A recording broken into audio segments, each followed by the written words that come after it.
Hi, I'm James Ezimoha. Welcome to Africa News, where we bring you the latest updates from across the African continent. Let's dive in.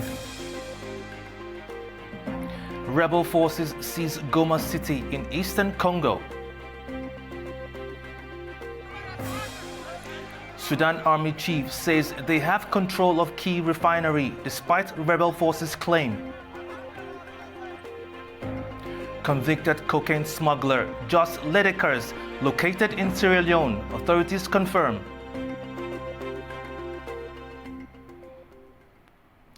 M23 rebels claim they seized Goma, the largest city in Eastern Democratic Republic of Congo, despite the UN Security Council calling for an end to the offensive. Kinshasa has accused neighboring Rwanda of declaring war by sending its troops over to the border to support the M23. In eastern Congo, a violent conflict has been unfolding for years, with rebel groups fighting the government for control of mineral-rich territories. The M23, a group of rebels made up mostly of ethnic Tutsis, has been at the center of this fighting. This month, they have made rapid advances in eastern Congo, with some reports indicating that they captured the city of Goma, home to about 1 million people. The M23 claims to protect Tutsi communities in Congo, but the Congolese government accuses Rwanda of supporting the rebels to extend its influence in the region. Rwanda denies the accusations, but many international observers, including the United Nations, believe otherwise. The UN has pointed to evidence suggesting Rwanda's military provides training, arms, and even direct support to the rebels, with the aim of destabilizing Congo and asserting control over the region's valuable resources, such as minerals. Meanwhile, the DRC recalled its diplomats from Rwanda and asked Rwanda to cease diplomatic and consular activities in the Congolese capital, Kinshasa, within 48 hours, according to a leaked foreign ministry letter to the Rwandan embassy. As the violence intensifies, the UN Security Council convened an emergency meeting to address the crisis, with 3 peacekeepers already killed in recent days. Today, despite ongoing MONUSCO support to FRDC, M23 and Rwandan forces penetrated Munigi, captured in the outskirts of Goma city, causing mass panic and flight among the population. Roads are blocked and the airport can no longer be used for evacuation or humanitarian efforts. M23 has declared the airspace over Goma closed. In other words, we are trapped. I call on this council to act now to secure the civilian population, humanitarian aid workers, and all United Nations personnel. The United States, France, and Britain have called for an immediate ceasefire and accountability for those fueling instability. The United States will consider all the tools at its disposal in order to hold accountable those responsible for sustaining armed conflict, instability, and insecurity in the DRC. The East Africa community leaders have also stepped in, with Kenya's President William Ruto calling for peace talks. He expressed grave concern over the worsening humanitarian crisis, urging an immediate and unconditional cessation of hostilities. We will be convening an extraordinary East African Community Summit within the next 48 hours to facilitate and to deliberate on this crisis and chart a way forward. However, despite numerous peace efforts in the past, the region remains in turmoil, and fears grow that the fighting could expand across borders. Thousands are fleeing in the face of fighting in eastern Congo, including soldiers. Residents of Goma reported heavy gunfire near the airport, the city center, and close to the Rwandan border. UN peacekeepers began evacuating staff and their families to Rwanda. For the latest on the conflict in DRC, we go to Kinshasa with our Chris Ocharimga. The UN Security Council has called for an immediate cessation of hostilities by the M23 rebels and Congolese forces as fighting intensified in the east of the Democratic Republic of Congo. The announcement was made at a meeting in New York just hours before the M23 rebels announced the capture of the strategic city of Goma. According to a statement by the M23 spokesperson, their fighters seized the city of Goma early on Monday local time. The rebels have urged residents to remain calm and ordered Congolese forces to hand over their weapons to UN peacekeepers and assemble at a stadium. The Congolese government had earlier accused Rwanda of deploying more troops to fight alongside the rebels. A report by UN experts accused Rwandan soldiers of backing the rebels, a charge that Rwanda denied. But the UN has condemned the flagrant disregard for the sovereignty and territorial integrity of the DRC and called for an end to the fighting. Rwanda accuses the DRC of supporting a Hutu militia known as the FDLR that seeks to topple its government. The militia participated in the 1994 Rwandan genocide that targeted ethnic Tutsis. The international community has called on Rwanda and the DRC to engage in dialogue to resolve the conflict. Kenyan President William Ruto has announced an extraordinary summit to resolve the crisis in the east of the DRC. Thousands of people have died and many others have been displaced since the conflict broke out in late 2021. Chris Ochamringa, A News, Kinshasa. Thousands took to the streets of Bukavu in Eastern Democratic Republic of Congo on Monday to protest the ongoing violence as M23 rebels occupied the nearby city of Goma.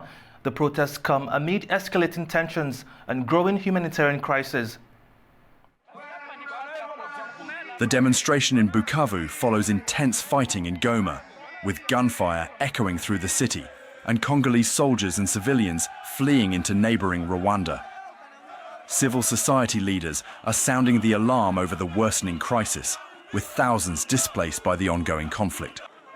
Protesters have voiced their anger, some even taking up arms in defense of their communities. While many denounce alleged Rwandan involvement in the rebel offensive, Kigali denies backing the M23 group. Amidst the protests, some local residents expressed their determination to defend their homes. I am ready. I know that with this club I can kill 2 or 3 enemies. I did not come with it as a joke, no. Moreover, the civil society coalition in South Kivu has been calling for stronger international intervention to address the crisis. Civil society is disappointed that the UN Security Council's extraordinary meeting, held this Sunday, January 26, 2025, did not result in a binding resolution. Despite calls for a ceasefire and the immediate withdrawal of Rwandan troops from Congolese soil, the troops continue to advance. The humanitarian situation is catastrophic and concerning, as thousands of displaced people fleeing the conflict are facing an unprecedented crisis. As protests continue and the situation in Goma grows increasingly tense, the international community faces mounting pressure to address the humanitarian crisis and halt the violence. Sudanese army claimed to have taken control of Sudan's main oil refinery. However, the paramilitary group Rapid Support Forces dispute these claims and accuse the army of spreading misinformation. On January 25th, General al-Burhan made a visit to the Al-Jili region, where the Sudanese army asserts it has regained control of key strategic sites, including the Gari refinery. However, the paramilitary Rapid Support Forces have rejected the army's claims, accusing them of spreading misinformation and propaganda. General al-Burhan's statements were accompanied by those of Sudanese Army General Ghaffar Mohammed al-Sheikh, who discussed the army's stance on the RSF and its plans moving forward. The Janjaweed, RSF, other than lying media, has nothing else. They don't exist. If they had been here, you would have found them here. We have several of them, RSF fighters, big numbers, as hostages. We are treating them in accordance with the law, but they don't exist. They are not there in a fighting position. The armed forces are ready to go to the last mile to Sudan's borders. We are ready to teach a lesson to any mercenary, any traitor, and any agent who came from abroad, and to send them back to their families. Despite the army's claims of victory, Sudanese civilians in RSF-controlled areas say they have been enduring harsh conditions, describing their experience as living under a reign of terror. We lived through difficult days with the RSF, including theft, looting, fear and terrorism. We lived under a reign of terror where you are holding on to your rights just to see them taken away from you. They ask for your phone and you give it to them. They take your right by force from your hands. They kill your son in front of your eyes. They take our rights with the power of their weapons and terrorize people. Meanwhile, the war's toll on civilians remains high, with widespread reports of abuse and violence in areas controlled by the RSF. However, these claims have been denied by the RSF, according to reports. One of Europe's most wanted fugitives, convicted cocaine smuggler Jos Lidekers, has been located in Sierra Leone. Authorities in the Netherlands are working to bring him to justice. Jos Lidekers, convicted in absentia for smuggling over 7 tons of cocaine, has been living in Sierra Leone for at least 6 months, according to Dutch prosecutors. A video posted by Sierra Leone's First Lady, Fatima Madabio, shows Lidekers attending a church service in Tihun. He was sentenced to 24 years in prison by a Rotterdam court and is considered one of the Netherlands' most wanted fugitives. Somali environmental authorities are probing the unexplained deaths of more than 100 dolphins, which were discovered washed up along the shores near the port city of Bosaso. Over 100 dolphins have been found dead on the coast of Somalia's Puntland region after washing up the previous day. Authorities say they are yet to establish the cause of the mass deaths, even as investigations are underway to ascertain why. Abdirasaq Abdullahi Hegar, the fisheries minister of the region, has said that at least 110 dolphin carcasses had been counted, with samples taken from them to try to establish what happened. He also ruled out the possibility of toxins leading to the incident, which occurred near the port of Bosaso in the region, explaining that no other species appear to be affected offshore. Their death was not caused by wounds from nets because there were no wounds or cuts on them. Additionally, we do not believe their deaths were caused by toxins, as we've not observed other species of fish affected offshore. A thorough investigation is ongoing.